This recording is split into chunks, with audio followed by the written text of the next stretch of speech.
Welcome to Luca is a Billionaire, where the only thing I invest in is your answers. In this video, I will explain how to connect your Apple Watch to Wi-Fi. Connecting your watch to a Wi-Fi network allows it to stay connected to the internet even when your iPhone is out of range, perhaps up to 33 feet away. This is super handy for receiving notifications or using apps when your phone isn't with you. We'll cover the simple steps to get your watch online and enjoying its full capabilities. Your Apple Watch is designed to connect to Wi-Fi networks automatically, especially those your paired iPhone has connected to before.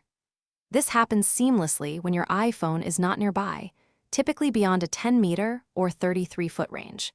It's a convenient feature that keeps your watch connected without any extra effort from you, ensuring you stay updated throughout your day, even if your phone is in another room. Player development through effective training is your third key to success. Train your players regularly, ideally every day, to steadily improve their attributes and overall rating.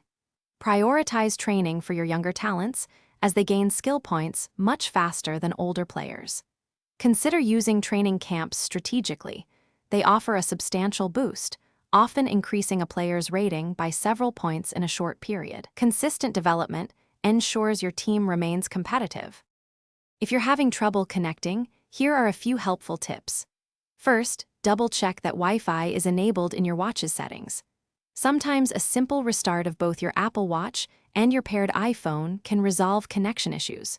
Remember, your watch can only connect to 2.4 GHz Wi-Fi networks, not 5 GHz, and it won't connect to networks requiring web page logins, like those in hotels or airports. Keep these points in mind for a smooth connection.